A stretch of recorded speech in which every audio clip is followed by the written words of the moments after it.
Welcome everyone to the webinar on developing normative content for a new convention on the rights of older people. This is a webinar which is brought to you by the Global Alliance for the Rights of Older People and is kindly hosted by the IFA, the International Federation on Aging. I just want to point out that this webinar is recorded and so all the content will be made available after the webinar. We're very excited to be able to be with you today. This is part of our series of webinars that are helping civil society organizations prepare for better engagement with the open-ended working group on aging process. But first, just a few words about who we are and what the purpose of this webinar is. So my name is Ken Bluestone. I chair the Global Alliance for the Rights of Older People, which is a civil society platform which is trying to strengthen the voice of older persons and push critically for a human rights convention that's specific to the rights of older people. We are joined today by three excellent speakers, and the purpose of who I will introduce in just a moment. The reason why we are holding this webinar is to draw attention to the fact that the UN is part of its process within the open-ended working group is calling attention, calling for written substantive submissions to its work within the open-ended working group. So for the 10th session, which will be coming up in April, there are going to be four areas that are being focused on. One is new topic area of education, training, lifelong learning, capacity building. The second area, again, a new topic, is social protection and social security, including social protection floors. But critically, we are also in the next open-ended working group, member states and civil society organizations and national human rights institutes who are participating are being invited to take a look back at the two areas of work that had been covered already in this 9th session, specifically to develop normative content on the topic areas that have already been covered. So these two topics are independence and autonomy, and then second topic is long-term and palliative care. And that is the focus of our webinar today, is to be thinking about what do we mean by normative content? How can we better prepare for inputs? There is a consultation open at the moment, which is ongoing until the 1st of February for all accredited members of the open-ended working group. And it's critical that we as civil society and also hopefully national human rights institutions, as well as member state governments, give our input into this thinking about what kind of normative content do we want to see in strengthening the rights of older people. So as GARUP, we are taking this moment to strengthen the support that we are providing to our members to better understand what normative content is and to help hopefully develop proposals that can be submitted to the open-ended working group. The purpose of this webinar is very much about providing understanding about what normative elements are and taking some specific, getting specific insights into content from two of our members regarding what this looks like in their own work. We're not trying to reach agreement or consensus, but this is very much about trying to strengthen and develop our understanding. I will also say that just as a framing background for those who are not familiar with the open-ended working group process, that in order to make submissions to the open-ended working group, you must be an NGO, a civil society organization that is accredited to the open-ended working group. So if you have that accreditation already, you are able to make contributions to the call for inputs, which is currently open until the 1st of February. But if you're not accredited, rest assured there will be an opportunity ahead of the next open-ended working group to become accredited. And even if you're not able to attend the open-ended working group sessions in New York, it is critically important to become accredited if you're able to, because this is the avenue, this gives you permission, the opportunity to make these written inputs as well. And one of the things that we are trying to encourage as GARUP and encourage our members to do is not only bring older people's voices directly into these discussions and to strengthen their visibility, it's to create an environment, a space in which we can have these discussions with representatives of government, member states, but also where we can create spaces in which those discussions can happen with members of national human rights institutions as well. So the opportunity for applying to be a member, to be accredited, will come very shortly, and that information you will be able to get from the Open-Ended Working Group's official website. But equally, the material that we're talking about today, the resources that we make available to you as GARUP, all of this you will be able to find on the GARUP website. So what I'd like to do is to begin by introducing our panelists, and I'm going to introduce all three now at the same time, but I will turn to each in turn and explain the program. So we begin our webinar with Bridget Sleep. Bridget is the Senior Rights Policy Advisor for HelpAge International, and she is an internationally recognized advocate for the rights of older people. And Bridget leads HelpAge's work on the rights of older people. And Bridget is going to present to us on what normative elements are and how to develop them. Then we will hear from Emily McCarran, who is a policy professional, researcher, and lawyer advocating for equality and access to justice on human rights. She qualified as a solicitor in Australia on discrimination in employment law, but she currently works for Age UK as Equality and Human Rights Policy Manager. And then Emily will be speaking to the specific topic of normative elements with respect to independence and autonomy.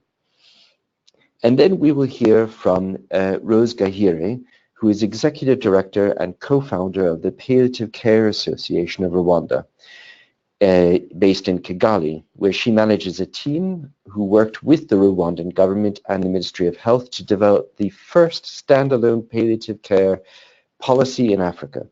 Rose is also a councillor of the Gasabo district, and she chairs the Social Commission.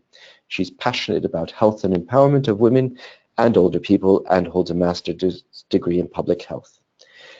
So we'll first turn to Bridget, who for about 15 minutes is going to give us a presentation that helps us to understand what normative elements are. Bridget, over to you.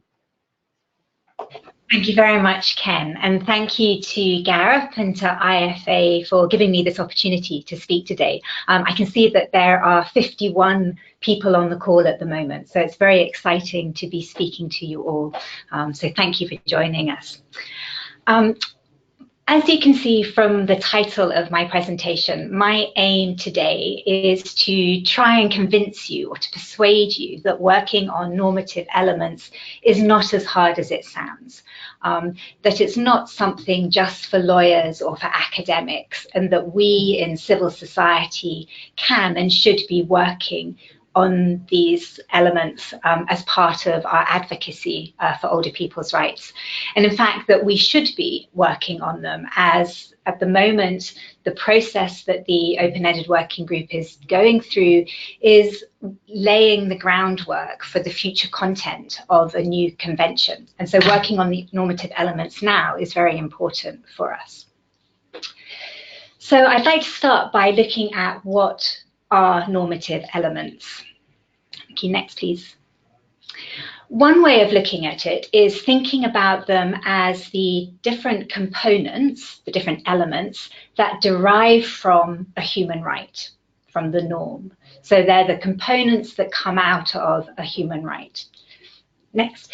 Another way is thinking about it as the content of the right.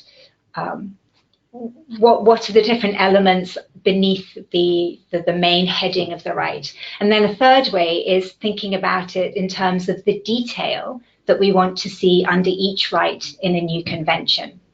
So when we, if you think about what international human rights conventions look like, there are a number of articles with different headings: the right to health, the right to education, and under each of those headings, there is more detail and explanation of what the right means. And this is what normative elements are. Thank you. Next, please.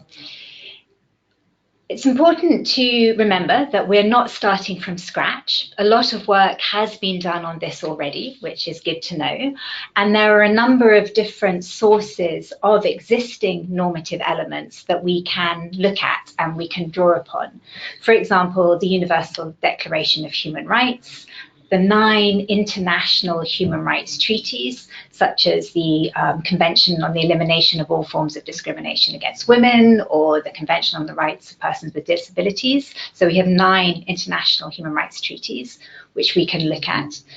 There are also general comments and recommendations by treaty bodies. So treaty bodies are the committees that monitor the implementation of the different human rights treaties. And one of the things that treaty bodies do is that they provide guidance and explanations on what different rights within their treaty mean.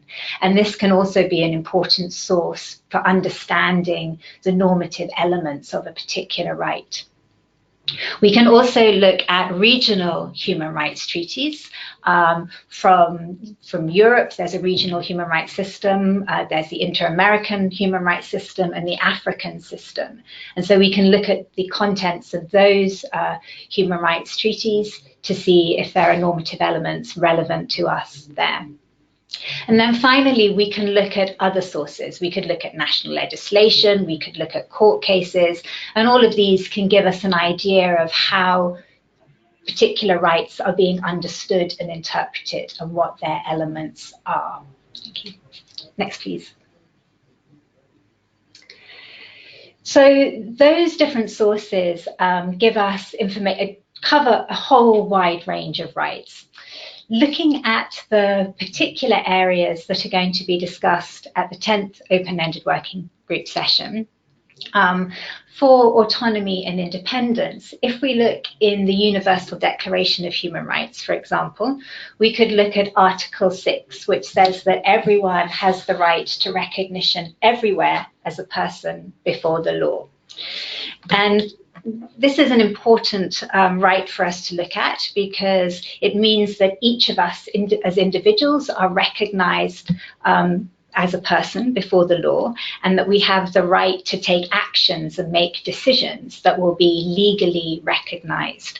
And this is particularly relevant for older people in terms of those who may be denied this right to make those decisions, whether formally under legal guardianship or informally by family members who might deny them the right to make decisions over their property or other matters in their everyday lives.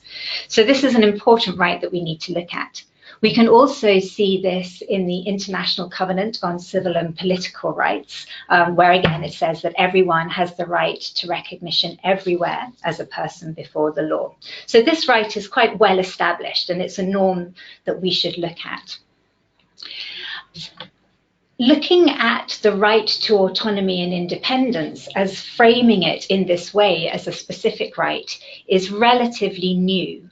And so an example of that is in the Inter-American Convention, a regional human rights instrument, which has an article on the right to independence and autonomy. And here is just some text from that. And it says that state parties to this convention recognize the right of older people to make decisions, to determine their life plans, to lead an autonomous and independent life in keeping with their traditions and beliefs. So all of these, making decisions, determining life plans, leading a life that is in keeping with traditions and beliefs, these are all elements, normative elements to this right that we can explore and look at and build upon. Next, please. Looking at care and support for independent living or long-term care, again, we can look at one particular article that is very relevant within the Convention on the Rights of Persons with Disabilities, and that's Article 19 on living independently and being included in the community. And this too has a number of elements that we might want to look at in terms of older people's rights. For example, as you can see here in the text, the state parties to this convention recognize the equal right of all persons with disabilities to live in the community with choices equal to others. And then states shall take effective and appropriate measures to facilitate full enjoyment by persons with disabilities of this right and their full inclusion and participation in the community. So here we've got elements around living in the community, fully participating in the community, having choices that are equal to others. So again, here we see a number of elements that, that we can think about and see the extent to which they are pertinent to older people's rights. Next, please. The right also goes on to outline the obligations, the things that states need to do in order to implement this. And again, this is an important source for us of understanding what the elements of a right should be. So here under A, we have states should make sure that persons with disability have the right to choose their place of residence and where and with whom they live on an equal basis with others and not obliged to live in a particular living arrangement. So this idea of being able to choose where and with whom you live and not being forced to live somewhere that you don't wish to live is an important element of this right. Next, please.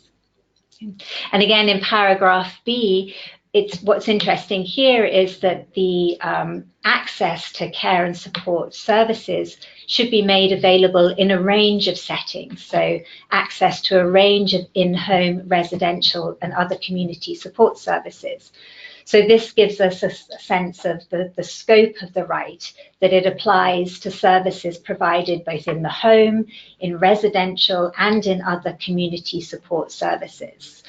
So this is an important element of the right. And then finally, looking at C, this idea that persons with disabilities, in this case, have equal access to services that are available to the general population. Okay.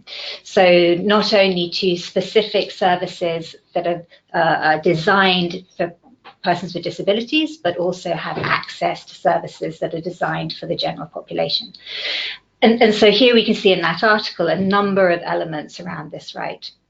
Moving on to the third right, that of palliative care. This is slightly different because, unfortunately, at the moment, there isn't a specific dedicated right to palliative care within the existing international human rights treaties, like a standalone right to palliative care. But here we can look at other sources, and the one that I've picked out today is a paragraph from a report by the independent expert on the enjoyment of all human rights by older persons, where the independent expert describes what the right to palliative care should look like, and so describes some of the normative elements of it. And so if you have a look at that paragraph, it says that palliative care, the right should be enshrined in the legal framework so that older persons can enjoy the last years of their lives in dignity and without unnecessary suffering. States should ensure the availability and the accessibility of palliative care. Further down, it says training and adequate and affordable medication and therapeutic measures should be provided, and then in both public and private care settings.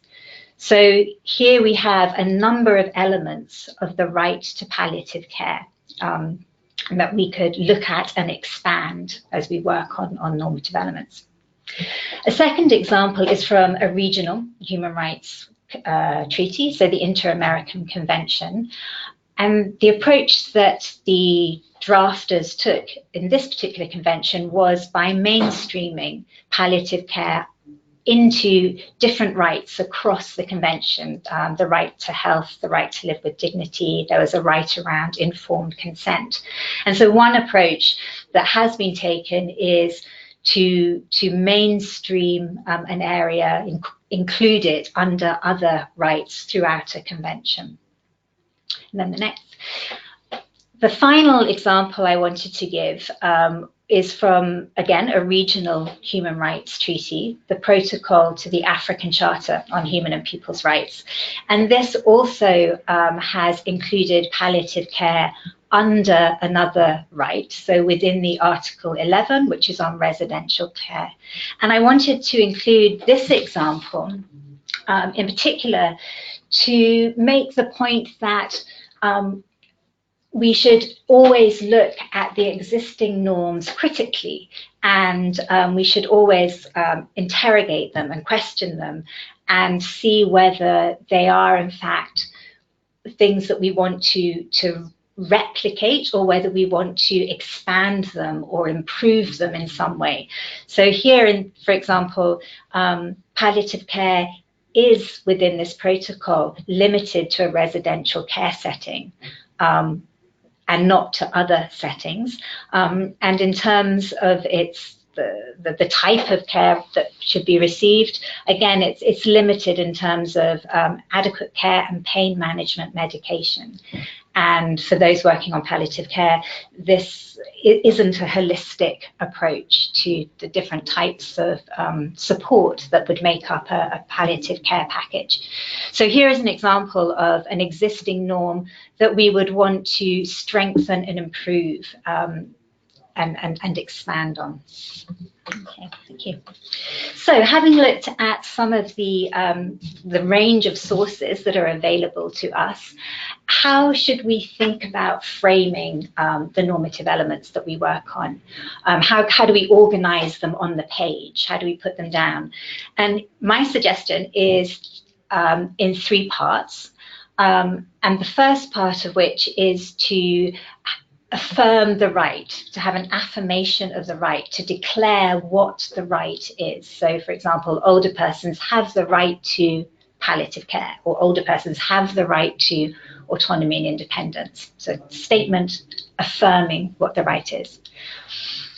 The second part would be to look at the scope of the right. Who or what does it cover? For example, does it cover all care and support settings in the home, in the community, in residential and other settings? Does it apply to every aspect of someone's life, or only some aspects? So the scope of the right, what does it cover?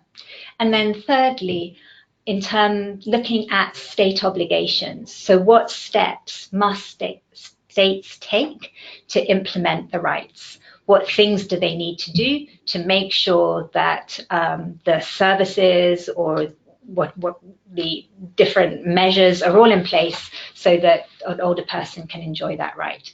So quite a simple framework: affirmation, scope, and then state obligations. Yeah.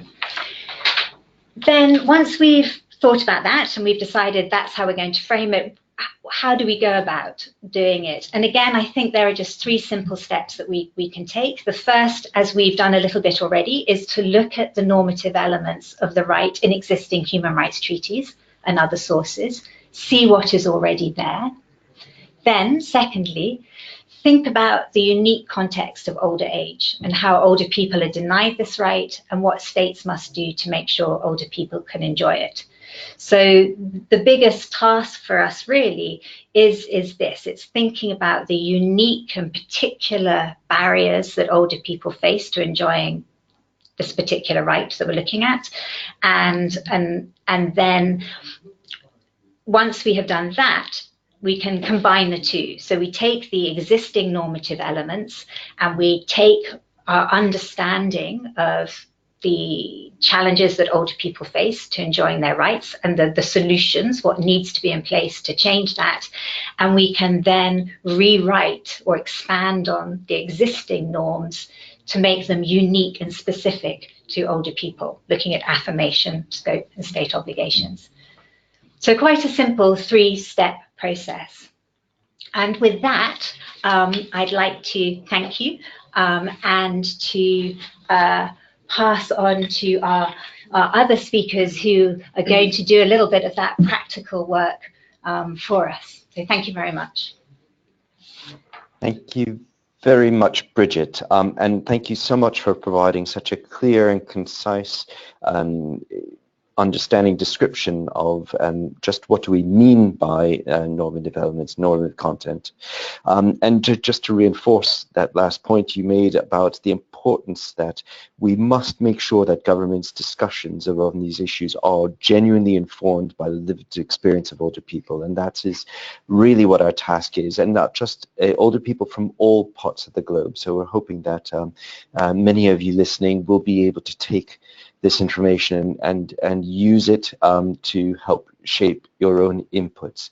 Now, I should have said at the beginning, and my apologies for this, that questions are possible. We are going to have a substantial section of time within the webinar to have a panel discussion and to respond to questions from yourselves who are listening. The way to submit questions is through the GoToWebinar software in front of you, and there is actually a specific feature that you'll see on the screen in front of you for questions. So please do submit these. We will take all of the questions together as part of a discussion and not after each individual speaker. So now I want to turn to Emily McCarran, who from Age UK, who is going to give us some specific insights about what does all this mean in terms of autonomy and independence, and specifically from the experience that Age UK has in working on these issues in the UK. Over to you, Emily. Thank you very much, Ken, and also thank you to Bridget, and thank you to Garup for inviting me to speak today. So I'll be talking about my experience in developing normative content for the elements of autonomy and independence, specifically with regard to decision making, and from the UK context, from my experience working for Age UK. Next slide, please. So autonomy over our decision making, how we choose to live, is one of the most important elements of democracy. What we eat, where we work, where we want to live, how we manage our health care, our personal lives, relationships. It really seeps into all elements of our life. However, as we age, and particularly at the end of our lives, our autonomy over our decision making is undermined. And this is not by cognitive delay or physical frailty so much as it comes from the attitudes of those around us, by a broad societal ageism that places a lesser value on older people, and therefore on their right to uphold their right to autonomy and independence over their lives. There's a sort of sense of inevitability that becomes lost. So looking at the UK experience, next slide, please. So, don't UK citizens, including older people, already have their autonomy defined in law? Well, yes, they do. So I thought I'd just talk a little bit about some of the frameworks here in the UK. And the first is the Human Rights Act. Sorry, it's not 2,998. I should have changed that. It's 1998, which incorporates the European Human Rights Convention into UK law. And Article 8 specifically gives rise to the right to a private and family life, which, when it's translated, means the right to accept or refuse medical treatment, making choices about when we go into residential care, or choices about how we're cared for in residential care or in hospital.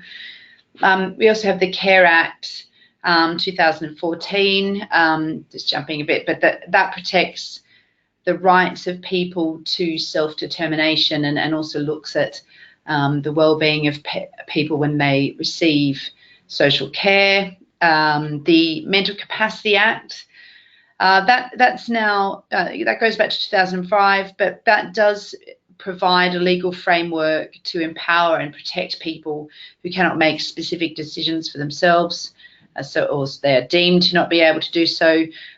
This particular piece of legislation covered and continues to cover advanced decision-making regarding medical treatment, lasting powers of attorney. And also I would refer to the Convention on the Rights of Persons with Disabilities, because this really heralded a shift from this medical model of legal capacity, so guardianship, substitute decision-making, to one of supported decision-making. And I looked very closely at this convention when I was thinking about drafting the normative elements. However, next slide, please. Despite these legal instruments, older people, and I'll refer specifically to the UK, continue to sort of have their ability to live independently and autonomy undermined. And next slide, please. And that's not because these legal frameworks are unfit for purpose. Rather, there are two specific issues I'll refer to today. And the first is that they do not fully address the particular issues relating to older people and the ageism that they experience. And also in the UK, they are very much undermined by poor implementation arising also from funding issues. So just looking at, next slide, please. Actually, yeah, sorry. Just looking at, their relevance to older people. Yes, the CRPD, the Convention on the Rights of Persons with Disabilities, yes, many older people have a disability. But the situation is not so clear with regard to older people experiencing a general physical and cognitive decline. And in essence, the CRPD does not cover the broader circumstances of older people who are not considered to be living with a disability. And indeed, many older people do not identify as being disabled. I'll talk a little bit about how funding cuts have undermined the implementation of those three pieces of UK legislation: the Human Rights Act, the Care Act, and the Mental Capacity Act. Here in the UK, funding for social care, older people's social care in particular, has suffered devastating cuts in recent years, leaving the provision of this care in a state of crisis, which has meant that fewer older people in the UK are proportionately eligible for social care support. So what we're seeing is that the development of personalised care for older people has lagged behind care and support for other groups, with older people less likely to have choice and control over what support they receive, and they're less likely to receive care and support in their own home, where they say that they would most prefer to live. Older people have lost control over daily activities and where and when they receive social care. There are now more than 1 million older people who have difficulty with daily living activities, such as eating, bathing, taking their medication. So their needs are not being met by either paid or unpaid carers, so which is severely limiting their ability to live independently. And I'll refer very much to an issue that I'm working a lot on at the moment, and that's this issue of the deprivation of liberty safeguards. So at the moment, there are 100,000 older people whose what we are referring to as the deprivation of liberty not having suitable conditions on it.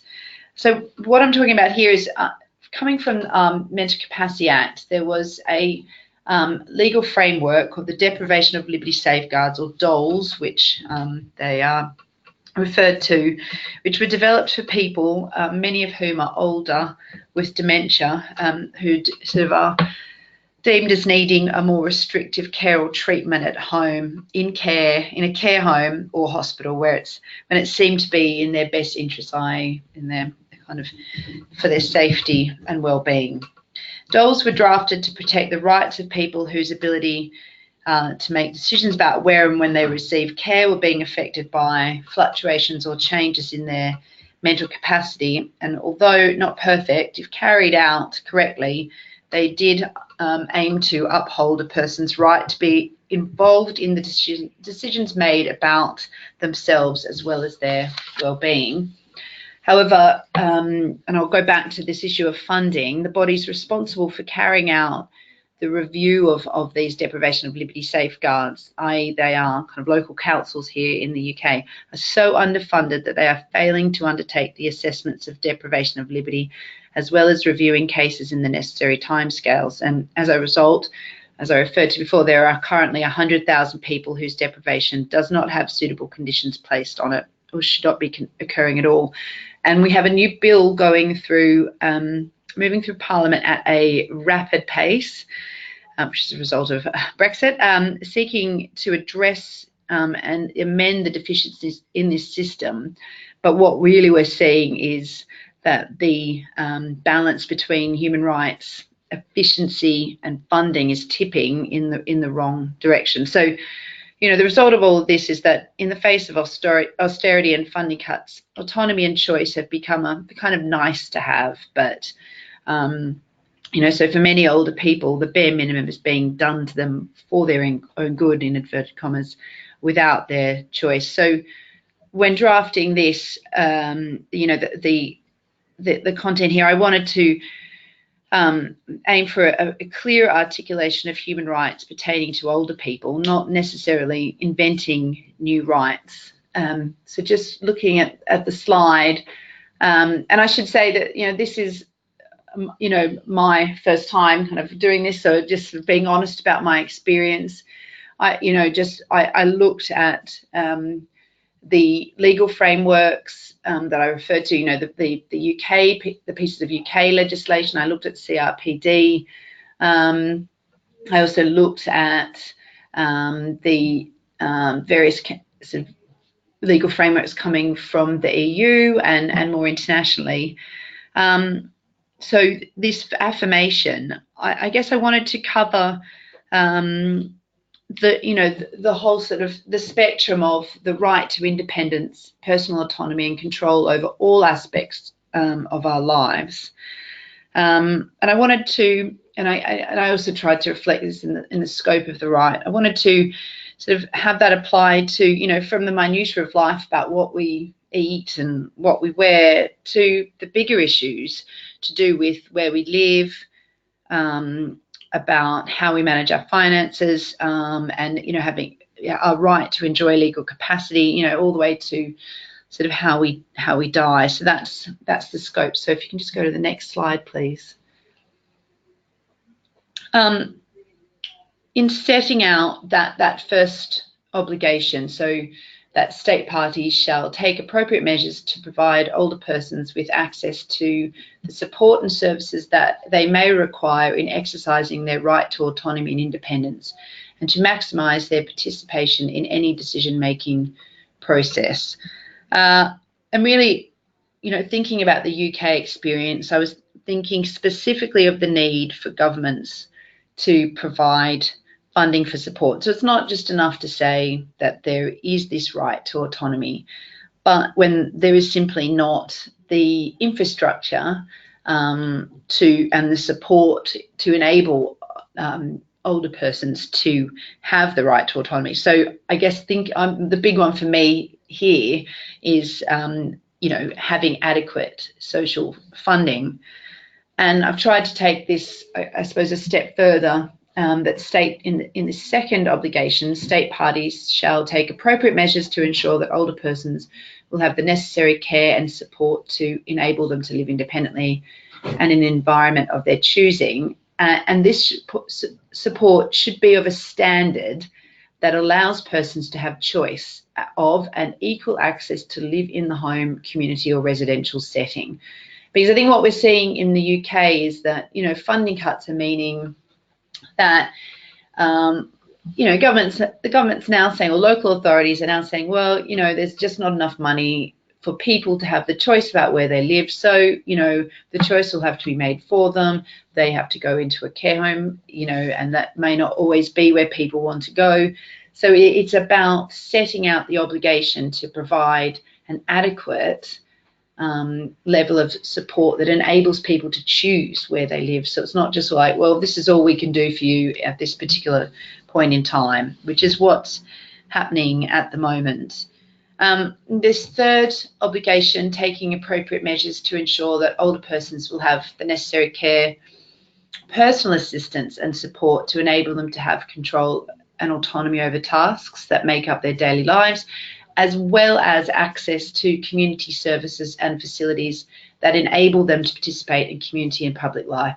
I mean, maybe that could be separated out a bit, but I think for me, again, we've seen as a result of significant funding cuts that older people are losing access to community services and facilities that enable them to live independently. So they're, you know, transport cuts to day services and other facilities that enable them to participate in community and public life, but also be independent and have control over how they sort of move around, you know, where they go, just over those sort of other daily aspects of their lives. So next slide, please. Now, this number 4 state obligation, I won't read it out, but essentially this, you know, this is one that I think I came from CRPD. Is that right? Or I've, you know, I have kind of, you know, I have used something that's come from another framework that was already in existence, because I thought it summed up exactly the issue and the issues pertaining to what I was talking about with the deprivation of liberty safeguards. Is what we're seeing in practice is that for younger people who are having decisions made about when their liberties to be deprived in their best interest for their own well-being, that there are more frequent reviews set out, because an idea that, well, younger people might have more sort of fluctuating capacity. For older people, there is this sense, I think, in the framework or in the procedures that, well, there's an inevitability or that older people, well, it's the end process here, their capacity is not fluctuating. So therefore, reviews about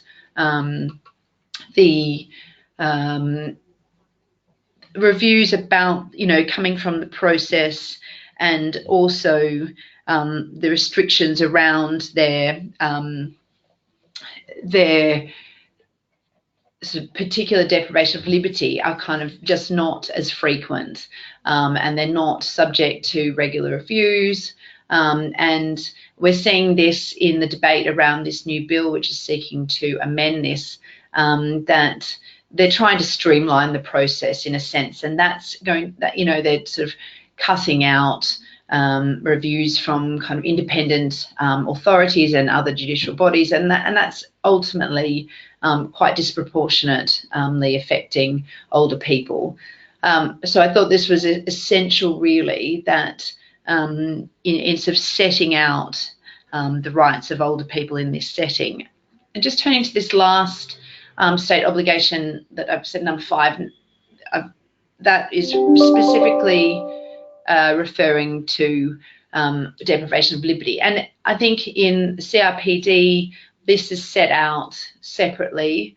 So you could argue here that, you know, I could have set this out, but because of its relevance to what I've been working on about sort of older people so often having their liberty deprived of them, you know, for the purpose of kind of, you know, their well-being, that it's extreme, you know, and there's, as I referred to, there's 100,000 people currently who have the kind of conditions relating to this deprivation of liberty, not, you know, it's a backlog, really, essentially. But it was essentially important to include it here with autonomy and independence, because also ultimately, you know, the deprivation of liberty or your loss of liberty is the ultimate restriction on your autonomy over your kind of life as a human being.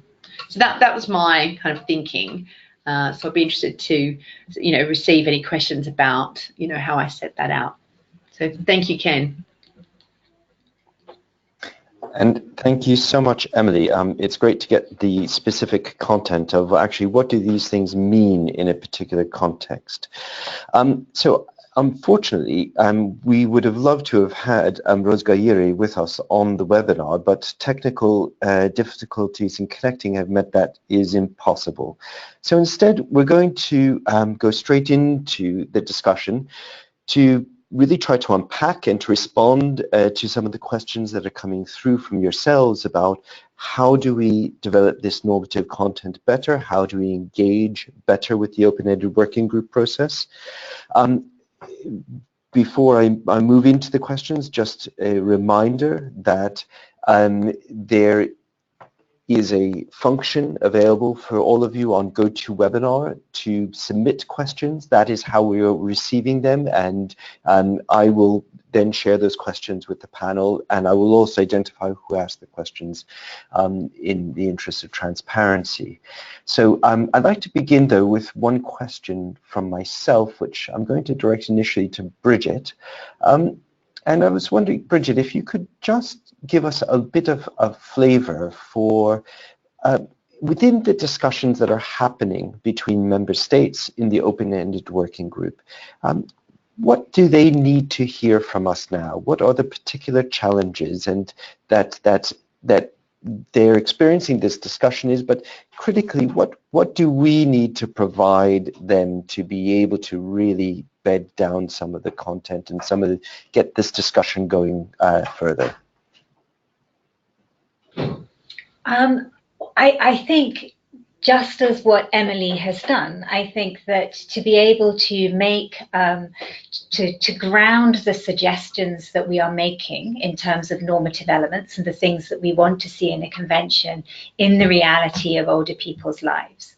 And so being able to explain exactly why there needs to be a provision around safeguarding against deprivation of liberty within an autonomy and independence right, and why that is the case. I think that those types of very convincing arguments are important. So it's not only the sort of the things that we want to see, but why do we want to see them? Because in that way we are explaining the unique and particular barriers that older people face to their rights in their everyday lives, which is part of the argument for a new convention. And alongside that, we need to point out why the existing normative elements that we looked at the beginning and all the 9 existing treaties in the UDHR, why these are not sufficient. So I would say those two things. We need to show the rights that we want to see, the elements that we want to see, why in terms of older people's experience, and why in terms of the inadequacy of the existing framework. Thank you. And it's so critically important that we make sure that this discussion is not a conversation about older people, but a conversation that is happening with older people. So it is absolutely critically important. So I'm going to turn now to a question that's come through from Elizabeth Slater from the Older Women's Network Europe. And she was asking that there's a specific piece of soft legislation within the CEDAW, which is the Convention on the Elimination of Discrimination against Women, which there's a specific recommendation called general recommendation GR27, which gives specific guidance, specific language around older women. And she wants to know, is it useful to refer to GR27 in preparing these inputs? And perhaps I could turn first to Bridget kind of on the more general level, but I would also like to hear, Emily, if you could reflect on kind of how useful things like GR27 are working within a UK context as well. So I think, yes, we should look at the general recommendations that the treaty bodies, the general develop, because this can help us in terms of how the right is understood and how the rights are understood. In this case, how the rights within CEDAW apply to older women specifically. So they're good guidance, but we have to remember that they are only guidance. And some member states may not recognize them. They're certainly not legally binding. And so I think when we're looking at sources and things we can use, there probably is a bit of a hierarchy. And we should look first to some of the, if we can look at the international treaties that have been negotiated and adopted and agreed on by member states themselves, they might be a more powerful source. But where the treaties are insufficient, then we can certainly look to the general recommendations, like General Recommendation number 27. So Ken, this is Emily.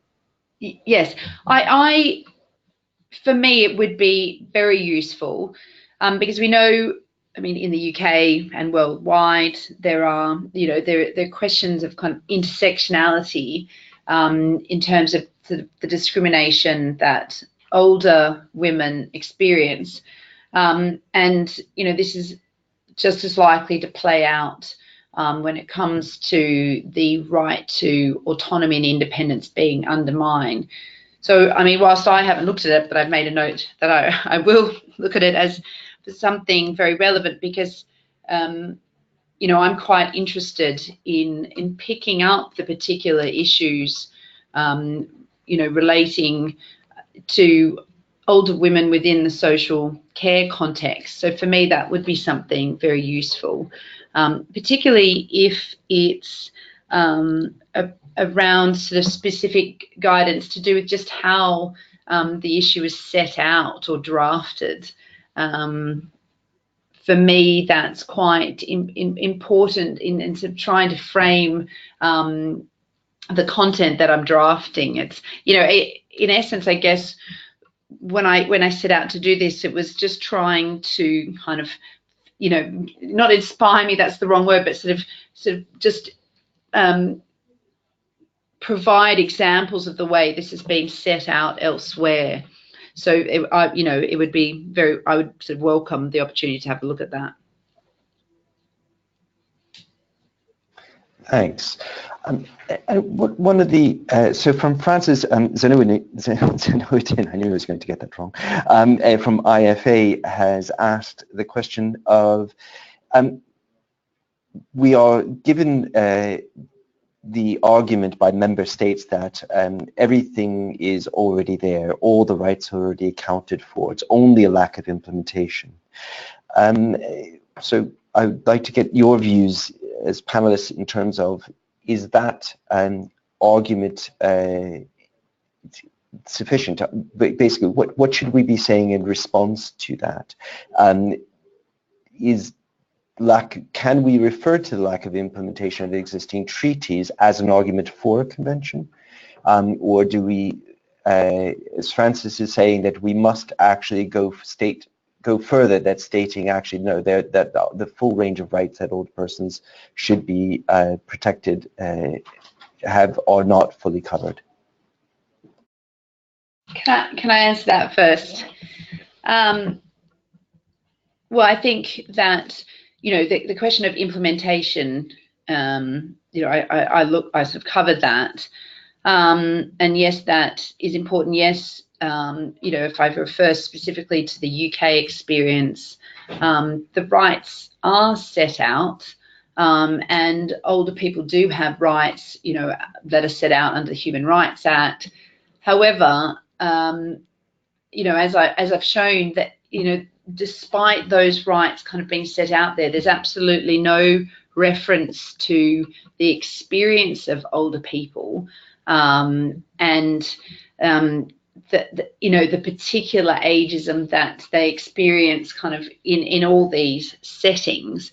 And there is something, I think, about that their experience is not paid, it's not sort of, there's no attention paid to it without it being kind of highlighted, I think, within those legal frameworks. So for me, I think that it's not, that I guess there's a question about how the specific rights are set out, but then how, if they're actually referred to and given the attention that they sort of need, then it's about kind of setting out the accountability. So I think that that's kind of an important part of why we need a convention. It's about kind of actually drawing specific attention to the issues facing older people, but then about setting out after that the accountability and how the legal instruments are adhered to and complied with by government. And I agree. I think that one of the strongest arguments for a new convention is around the specific experience of older people and that not being captured within the international human rights framework.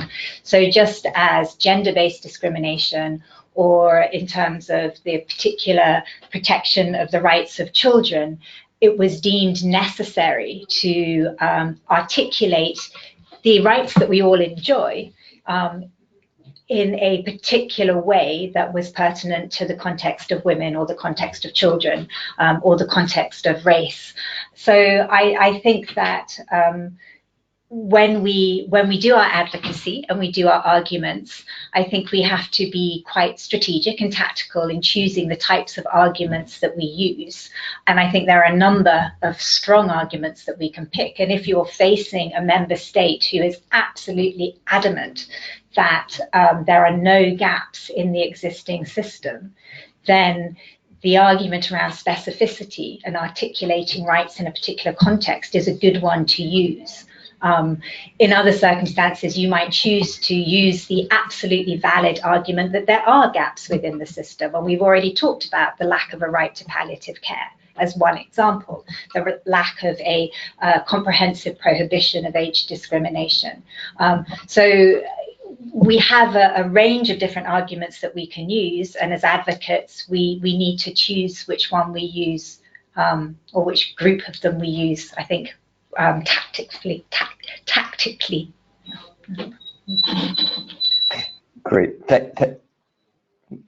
Thank you so much both for those answers. And linked to that, I'd like to bring in a comment and a question from an elder law attorney in Washington, D.C., Julie Childs, who is developing a paper working with Stetson University Law School that's trying to identify ageism as the key element that distinguishes older people's rights in the context of a convention, and sees that this strand of ageism is one of the most important distinguishing features between what are the rights that's specific to older people versus rights on disabilities or SEED or domestic violence and other. Apologies. So her question is to the panel: does the panel think that ageism is an important aspect of asserting elder rights and identifying the unique aspects of elder rights?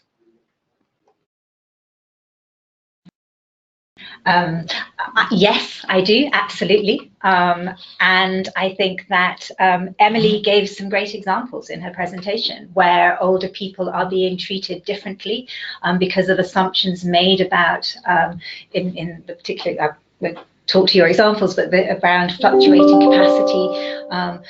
So I think that absolutely ageism is a key to distinguishing the experience of older people in terms of enjoyment of their rights. Yeah, I agree with you, Bridget. I think that ageism, I mean, it is kind of insidious, really. When I first started at Age UK, it struck me how sort of acceptable ageism is, really, how sort of we talk in sort of people, in society so sort of negatively. And I think that, even my experience working on this new bill, the Mental Capacity Amendment Bill, where that's its name, that there is often a sort of just so much less focus on the needs of older people within the process. And as I said, this is kind of inevitability that, well, this is just what happens, and we have to accept that there is this kind of loss of rights. And I think that is ageism kind of set out with it, even within an environment where the discussion of rights is key, that it's still playing out. It's just really quite submissive. So I would agree that it is such it has a distinct role in the kind of how it sort of impacts on older people's rights. And so therefore I think that goes back to that sort of previous question as well, about the need to kind of specifically highlight ageism, and also the specific needs of older persons within the rights framework and discussions. Great, thank you. So I just want to let people know that the discussion will go on for about another 10 minutes or so. There's been some questions that have come through that are more about strategy, and I will come to those in just a moment. But if you do have any specific questions about how better to engage and to develop normative content, then please do keep those coming. I'm very happy for us to provide you the support you need around that. One of the inputs that's come through from Catherine is a reminder that in 2012, the Office of the High Commissioner of Human Rights submitted a report to the Open-Ended Working Group, which actually set out the normative gaps that exist. And this is an excellent resource and document which has got forgotten along the way, and it's important to remind ourselves of those existing resources. Those resources are available both on the official website of the Open-Ended Working Group, but equally you can find other material on the GARAP website to support you in your work. So unless I see any other questions coming through, let's turn now to some of these questions of strategy. And from Jan Heavley from the Pass It On Network is asking if there are any international education programs available for spreading information about normative elements to stimulate regional local action on by active aging advocates. And specifically, I think she's thinking about how do we expand, how do we improve on implementation. I might come to address that a little bit myself, but I'll turn first to yourself, Bridget, perhaps internationally, but Emily, feel free to comment as well. So are there any programs that you're aware of that help to spread information about normative elements at a local and regional level? I'm not aware of any specifically around the rights of older people and human rights in older age. There are a number of different types of courses around human rights more generally, but no, I'm not aware of any specifically around normative elements in this area. No, and that would that applies to me as well. Frankly, it'd be quite helpful if there were, because in developing this sort of content, I think I'm sure there are many people out there like me. I'm a policy advisor and manager here at Age UK, so I do kind of a whole range of other work. So resources that would enable me and other people in my position to develop this content and contribute in that way would be really helpful. I mean, we have the Equality and Human Rights Commission here, and I know I've been involved in some of their work with more generally about other international treaties in terms of the kind of treaty monitoring, but not at the level of normative content drafting. So thank you very much both for that. And what I'd like to contribute to that as well is that first, the experience that we have as GARUP, and I mean, we came together, we came into existence as a platform precisely in order to be able to support. We were created by our members in order to help support them to do precisely this, which is to reach out at a national level, at a local level, to encourage better implementation, but also better engagement. So I think we need to reach across and look across within the network, within GARUP, for and reach out to each other for where those resources might exist. We certainly do provide resources on the website for helping to structure discussions, for giving you some of that content input, for carrying out discussions between member states, representatives of governments and HRIs. But actually we've also started a new phase of our work, which is due to funding we received from the Swedish Postcode Foundation, which is working in 10 countries in Africa and Asia to develop a network of advocates, of activists, actually older activists, that can really dig deep within their own contexts and stimulate some of this engagement, but critically to bring that experience they have to their governments and also to the open-ended working group, and engage at a regional level. So we're going to bring the first tranche of that that activism and that information to the 10th session of the open-ended working group, and that is something we're very excited about, and again that material will be available on the website as well.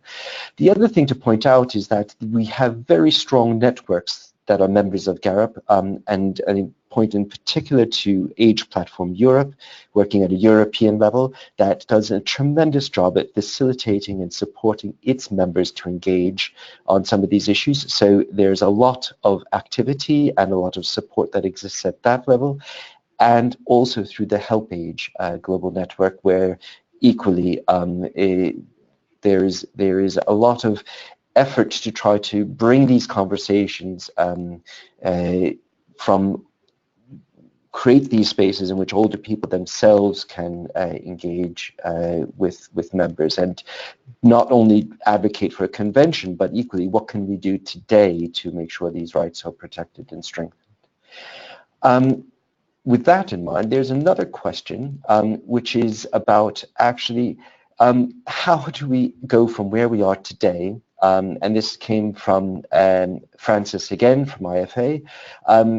How do we go from where we are today to actually getting member states to agree to draft a convention? And one of the things that we've been suggested is that an informal drafting group, that we suggest that we advocate for an informal drafting group to begin. And it would be good to get the perspective of the panelists of whether you think that that would be a useful next step.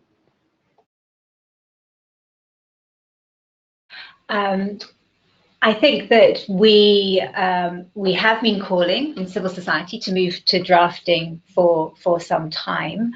I think that it's very difficult to predict when the chair in particular will feel that there is enough support amongst member states to make that move. And I think that one of the things that we need to be doing is not just calling for a move to be drafting, but to be advocating and influencing and lobbying our governments to support the idea of a convention, to support the open-ended working group process, and to support that move to drafting. So I think that the advocacy that each of our organizations can do wherever we're set, at a local level, at a national level, regionally or internationally, is absolutely critical to building enough support amongst member states so that the chair of the open-ended working group feels that time is right to make that move. And we also need to be gathering sort of political intelligence around, which states we should be targeting, how we can build that support more strategically and tactfully. So I think that is one thing that all of us can be doing to help create the conditions for a successful move to drafting. And can I would just add to that, I mean, from my experience about how we raise this and highlight this with member states, I mean, I think from the civil society sector, it's about, it's about being there and responding to things and highlighting this at so many different levels. So I know from my work, obviously the starting point is responding to to this particular consultation round for the open-ended working group, but sort of domestically, Age UK last year we have a sort of an all-party parliamentary group series of parliamentary events where we talked about the human rights of older persons and the need for a convention on the rights of older persons. So that we're sort of raising this with MPs, and we will try and liaise with other civil society organisations within the UK who also have an interest in older persons' rights. And I mean, I guess it's just that sort of awareness raising and lobbying at sort of all the different levels. And so that's really my experience from the UK point of view. Thank you both, and to you for your excellent contributions, and also for the attendees and listeners for the questions and the discussion that's happened. I'd like to just say a final few words to wrap things up, but first I just want to acknowledge a final question that came through regarding palliative care, which we're not going to respond to now because we did not unfortunately have Rose on the line, but it allows me to say that Rose's presentation will be, along with the other presentations, uploaded, and also I should say with the recording of this webinar will be uploaded onto the GARUP website, so that's rightsofolderpeople.org, and made available for people to use. And the question about palliative care in Rwanda, please do get in touch with Rose. She is the person to speak to about this. So just a few things to wrap things up. One is a reminder that the next session of the Open-Ended Working Group is happening the 15th to the 18th of April. Ahead, in advance of that Open-Ended Working Group, there will be an invitation for organizations, NGOs that are not accredited to apply for accreditation. I urge any NGO that is listening to do that, because this is how you have voice with this process. Even if you're not able to physically attend the meetings, this is how you can make your contribution. The second is that the 1st of February is the closing date for the calls of input for the existing, those organizations that are already accredited, and anyone that is in that position, please, please, please do make a submission. Your voices, it's important that we make it absolutely crystal clear that civil society is demanding that there is a convention, we share our experience and voice with the member states. And this brings me to the point that Bridget was just raising, which is it is our voice as civil society that is going to be really driving this process forward. We have seen a huge shift and change of perspectives and positions within member states, but what they say time and again is they need to hear from civil society that this is the right thing to be doing, that it's a necessary thing to be doing.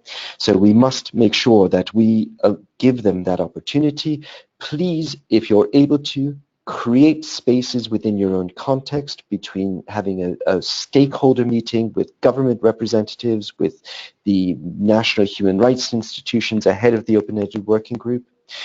And we can support you with that with the materials that are available on the website. So the rightsofolderpeople.org, you will find a range of different tools that can help you with that.